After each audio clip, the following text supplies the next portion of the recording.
So this is, we've got shorebird migration coming up. So this is shorebird's light. Get ready for the late summer push. And if you've been watching shorebirds for a while, you already know what this bird is, but we'll talk about that one later.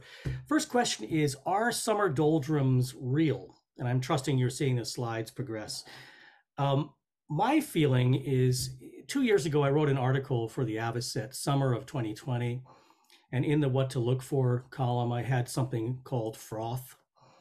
And froth, in my mind, is just a phenomenon immediately after migration, spring migration. That's immediately after spring migration, where the birds end up where they're supposed to be. That would just think of the birds as being the water.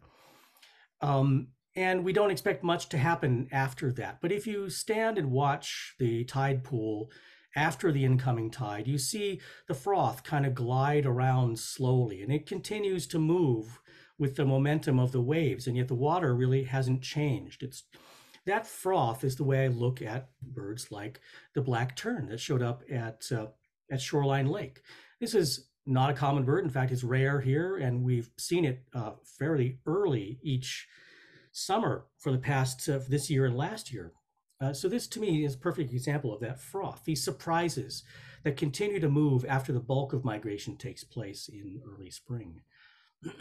Another wonderful bird, rose-breasted grosbeak, discovered on one of our field trips. I think Allison Turner discovered it on a trip that was being led by Eve Meyer at Almaden Lake. Probably many of you have seen both of these birds. And then, of course, we can't talk about recent excitement without mentioning the least bittern, which was discovered by Mike Mammoser, and also I think Kevin Jin reported the very same day. I think they were not aware of each other's reports. This is an exciting discovery. First time the bird has recorded breeding in this county. Very exciting news. We don't get a new county bird, a new county breeding bird often at all.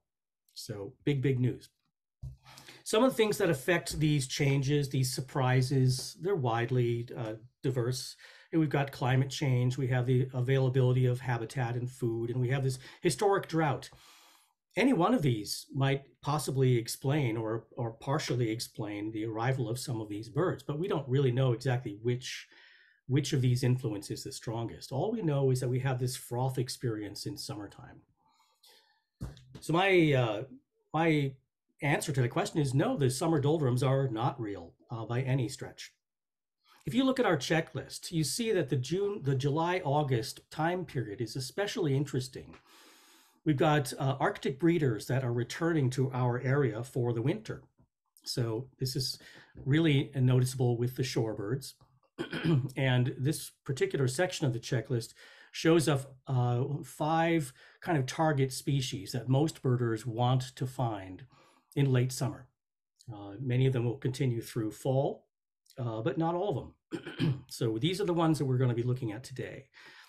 Much of the same phenomenon occurs with terns. We've got least tern, black tern, common tern, all of which tend to show up in late summer. Of course, we have the black tern already. But common tern and least tern haven't yet been seen in the county this season. So those are 2 birds to look for. But for tonight, we're going to be talking about sandpipers. One of the most important things about a late summer shorebirding is to recognize juvenile plumage. And if you're curious about the spelling of juvenile, juvenile is the adjective. Juvenile plumage. Juvenile is what has juvenile plumage. So a juvenile bird has juvenile plumage. Juvenile plumage, this is typical. And during this presentation, you'll see birds that are labeled A, B, C, etc. That's your opportunity to take a guess, test yourself if you recognize these birds. We have 2 juvenile birds here, juvenile birds, each showing this wonderful sort of scaly plumage, this colorful, fresh, wonderful, organized, tidy plumage, the juvenile plumage. We have western sandpiper on the left and least sandpiper on the right. There are a number of features that we could use, and we'll get into those momentarily. Looking at a late summer adult least sandpiper, you see the breeding plumage is starting to wear away. It's starting to drab out a little bit. By winter, and many of our late summer adult least sandpipers look very much like this now. As we go through this season, they're going to dull out even further. Those feathers are going to become kind of ragged. They're going to start to look worn and disorganized. This is very typical. Imagine they've spent the entire season feeding young and caring for the nest and defending territory. So they're exhausted, and their plumage is exhausted too. The juveniles, however, are all wearing the freshest of fresh plumage. They are colorful, they're neatly organized, and all the feathers are in perfect condition. This is how you recognize a juvenile bird. It's interesting how similar the least sandpiper is to the pectoral sandpiper as far as color. Both of the juveniles have this neat scaly pattern, this sort of beautiful beaded texture on the back of tidy feathers, very colorful. But there's a huge difference in size between pectoral sandpiper and least sandpiper. So if you haven't already guessed, pectoral sandpiper is the large bird on the left, least sandpiper is on the right. The pectoral is a juvenile bird in this picture. The least is an adult, which is kind of showing that older worn feathers. Baird's sandpiper is probably my favorite sandpiper to look for in late summer. It's a long distance migrant. It's fairly early in its arrival here. And I just love the proportions and the shape of this bird and the pattern on the back. You'll notice that those primary feathers are very, very long. They extend well beyond the tertials. This is actually a very useful field mark. So let's talk about how to compare some of these species, western and least sandpipers. This is probably everybody's first challenge in sandpiper watching. You see the three age groups that I just mentioned, the fall adult or the late summer adult, the winter adults, which to me, I always call these brownies. They're kind of tan and brown. And the fall juvenile is very pretty with red highlights and tidy feathers. There's a general sort of golden brownish coloration here. When you look at the western sandpiper, you see something else, something kind of frosty. So the winter adults are quite pale and quite gray, and the juveniles are very, very pale on the underside and throat and face. They have what I like to call the red suspenders on the back right here. If you see that feature, you're looking at one of these juvenile late summer western sandpipers. The breeding birds and the fall birds tend to retain some color, but usually it becomes frosty gray fairly soon afterward. Maybe you can tell which is which here. One of them is frosty and one of them is brownish or tannish. Maybe you also notice the leg color, which is important. So if you hadn't already guessed, we've got western sandpiper and least sandpiper here. Least sandpiper and pectoral sandpiper. As I mentioned a moment ago, the plumages of the juveniles are shockingly similar.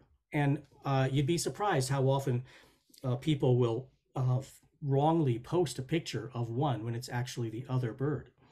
It's an easy mistake to make. You can see how similar they are.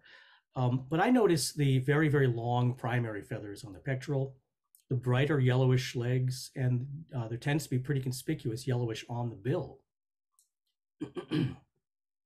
Also look at the difference in the size of the head compared to the body.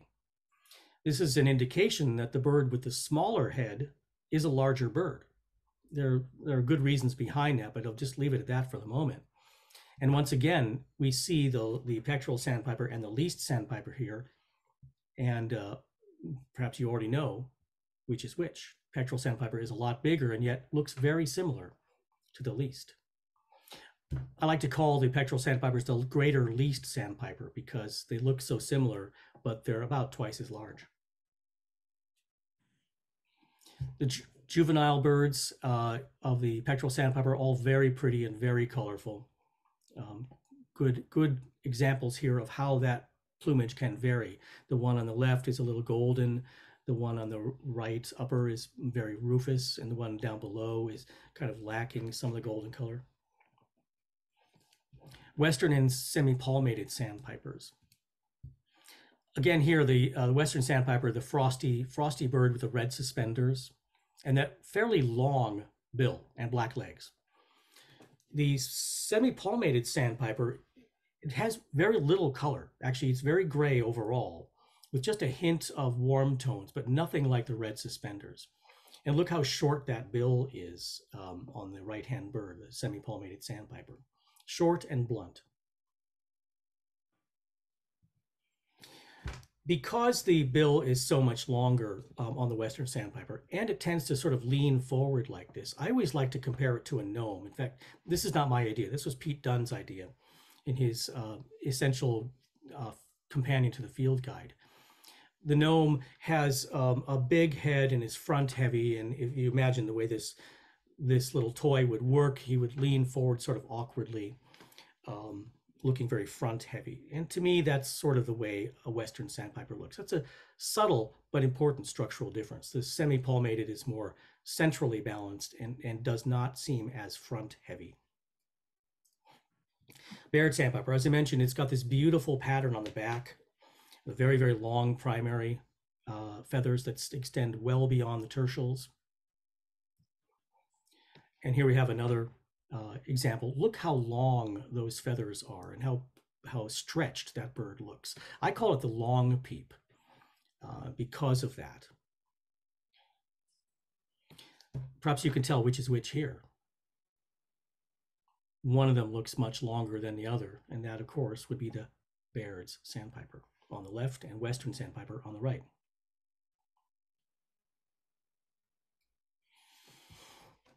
Now we've got a Baird sandpiper in this picture, and we also have another bird that looks quite a bit larger that also has long primaries.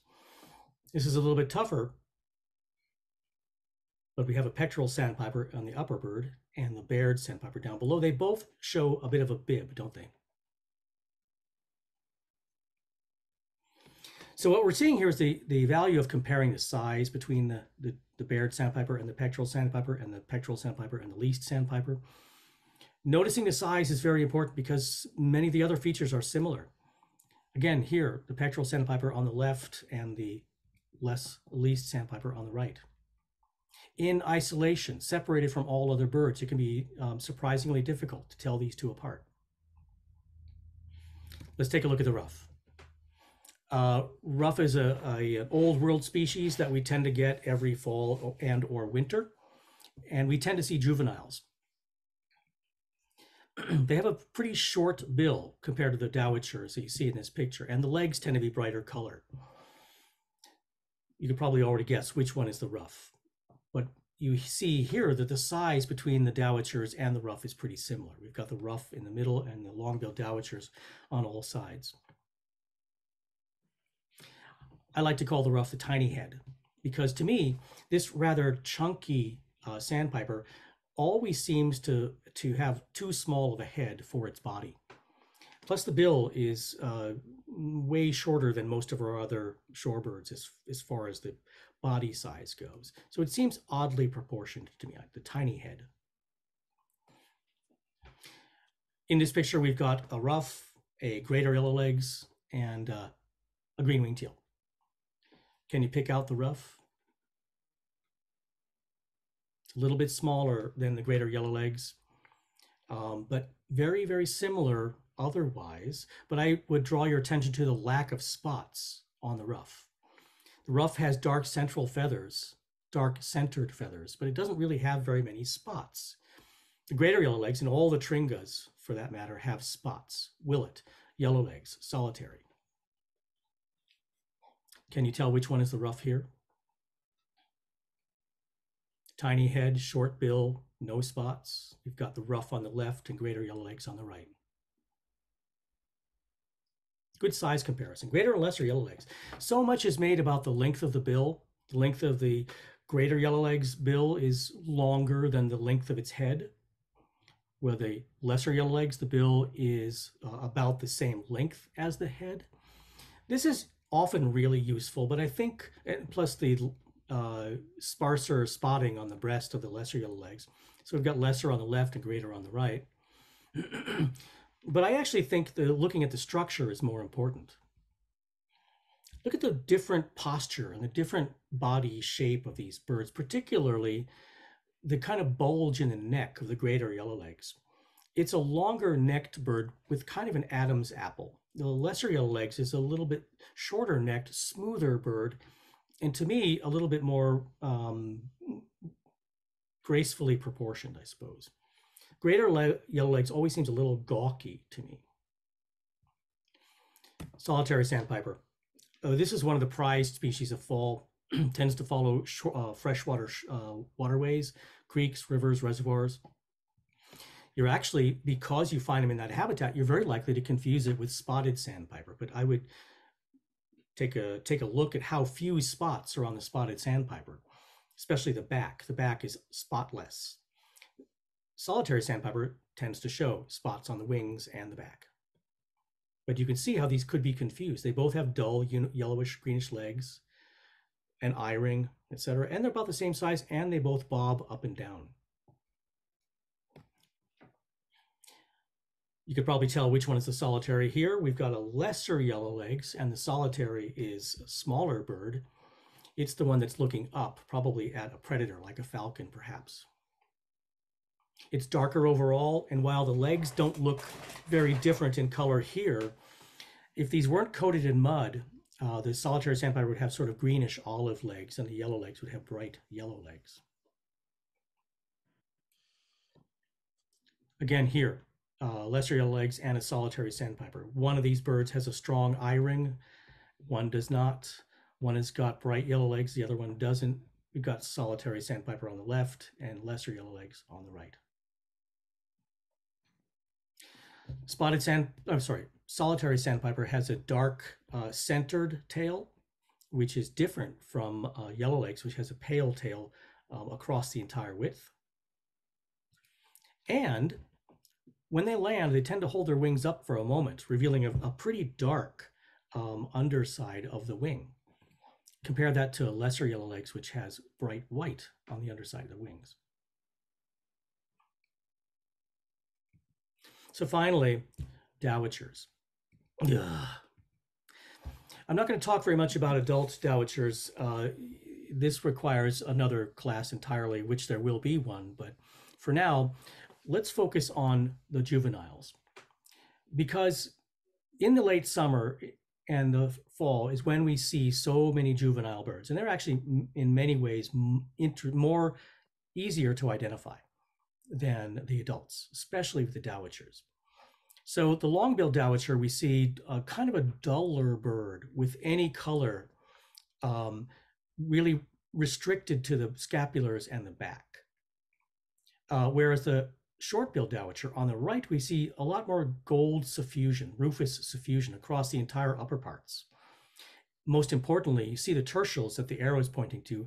They're clean and unpatterned in the long-billed, and they are definitely patterned with the really pretty tiger striping on the tertials of the short-billed dowitcher juvenile. So if you focus on those tertials and on the colorful juvenile birds, you should be able to tell which of these dowitchers is which. You see the tiger striping in bird A, that's the short-billed dowitcher. The plain tertials are the long-billed dowitcher. Again, juveniles. This pattern on the short-billed dowitcher is not bars like the adults have. This is an internal pattern, little broken lines that fall within the edge of the tertials. You'd be surprised how easy that is to spot when you start looking for it. So I'm just going to end with a couple places to go to look for shorebirds, because we don't always know where to go to find the birds we're looking for. Our self-guided trips, of course, are really helpful in helping you figure out where to look. But I'll tell you right now, some of my favorite places are Palo Alto Baylands. Be careful to watch the tides. In order to see shorebirds, you really want a lower tide. For me, the best time to look for shorebirds is on a receding tide, when the tide is going out. Because as the tide recedes, the water reveals food that's available and close to the surface. The situation is different when the tide is rising. The creatures are too far beneath the surface of the mud for the birds to reach. So the receding tide is actually when the most active foraging takes place. Of course, Charleston Slough on the left and the Coast Casey Forebay on the right, at the end of Terminal and beside Shoreline Lake. And the Alviso Grand Boulevard, the entrance road to the EEC, one of the best places to look. Pectoral sandpiper, rough, Baird sandpiper have all been here. Semi-palmated sandpipers have been here.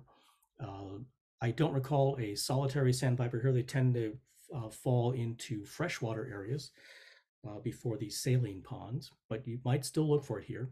So one of the best places to look, I'd say. A few quick resources. Get yourself a checklist if you don't already have it. We have them for free at the Nature Shop. If you're not in the habit of looking at eBird, take a look at the search photos and sounds section right in the Explore page. And you'll find there that you can type in a species name. You can restrict it to a location or a date.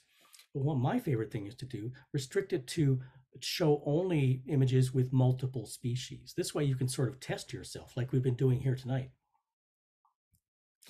A few guides that are available. The Shorebird Guide is probably the best. We have a couple of copies at our bookshop. It's also available on Amazon and other book sources. And if you are interested, there's going to be a raptor class in August. Haven't quite scheduled it yet, but very soon, a 3-part class on raptors, hopefully to coincide with migration of our species. And also watch for, we're going to bring back gulls and flycatchers at the beginning of 2023.